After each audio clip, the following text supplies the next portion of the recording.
Bismillah. Oke, kita masuk ke gaya antar molekul. Di mana nanti akan ada gaya antar molekul lain, gaya dipol-dipol, non-dipol, non-dipol, tapi kita kali ini bahas kasus ikatan hidrogen dulu ya. Oke, misalnya kita punya hidrogen dan oksigen, berarti air ya, H2O. Nah, hidrogen ini karena dia elektronegativitasan lebih kecil daripada oksigen, berarti dia akan cenderung ketarik sama oksigen ya. Kayak ngebuat kutub gitu di mana oksigen negatif karena dia narik, hidrogen positif karena dia ketarik, lebih ketarik ke oksigen gitu ya. Nah, maka dari itu nanti oksigen yang negatif ini, sisi oksigen yang negatif ini bakal berinteraksi sama hidrogen lain. Ya, hidrogen lain yang ada di H2O lain gitu ya. Misal ada H2O lain juga nih, kita bikin.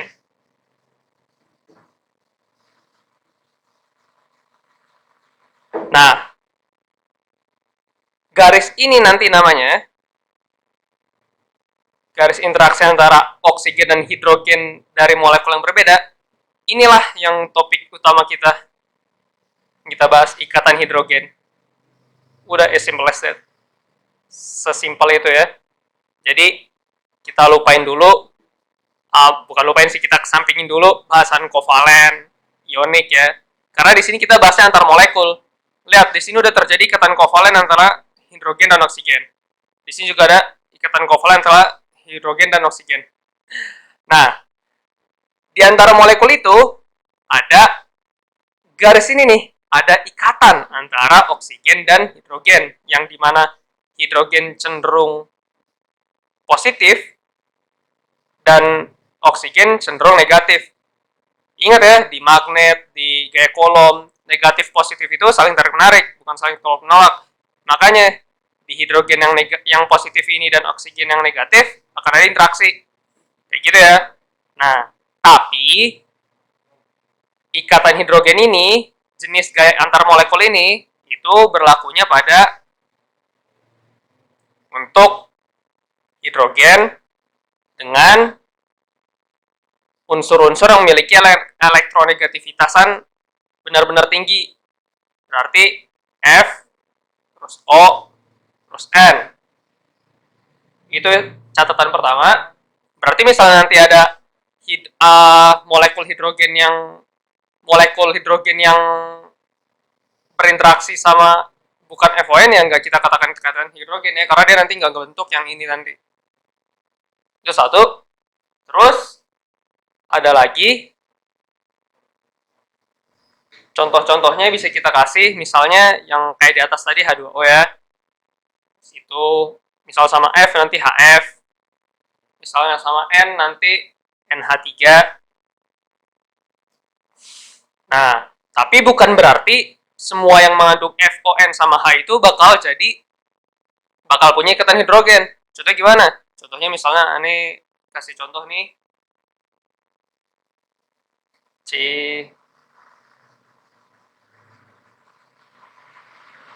H H H F.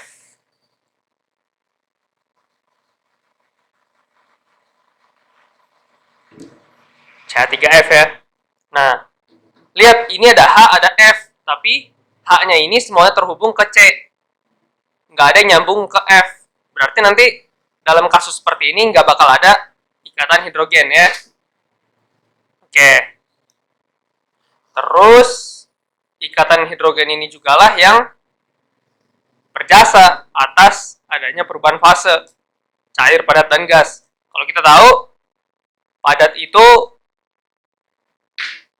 ya dia padat, berarti padat itu padat berarti ini ya, sempit gitu ya, berarti partikelnya deket-deketan.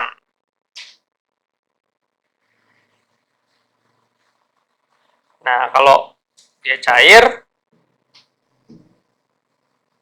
dia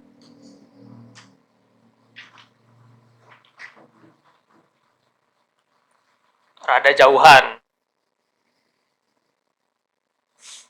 Kalau dia gas, udah ini paling jauh, partikelnya paling jauh-jauhan ya. Maksudnya apa? Maksudnya adalah kayak di contoh yang kita kasih tadi. Nah ini perubahan fase itu terjadi kalau dari padat cair gas itu dari padat ke cair misalnya, nanti di padat itu dia bakal banyak ikatan hidrogen. Jadi nanti ini nyambung ke O yang lain lagi misalnya. Ini H nanti nyambung ke O yang lain lagi. Tapi nanti untuk bisa ngilangin fase padat dan berubah jadi cair, nanti ikatan-ikatan itu harus dihilangin dulu. Makanya kalau kita ngerebus air, itu sebenarnya kita matah-matahin ikatan hidrogen yang ada di air itu. Banyak ikatan hidrogennya putus dulu,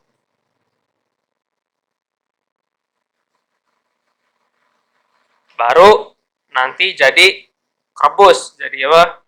Menguap ya. Itu kalau dari cair ke gas kayak gitu. Daripada cair juga, kalau dari ya es, punya es batu misalnya.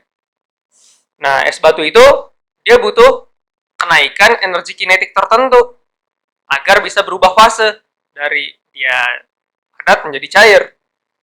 Nah, energi kinetik itu bisa dengan panas juga kan? Nah, kalau dipanasin nanti dia berubah jadi padat ke cair. Kalau dari padat ke cair berubah, berarti nanti ikatan-ikatan hidrogennya pada putus-putus dulu. Nah, itulah kenapa di ikatan hidrogen ini kita bisa kasih poin baru lagi.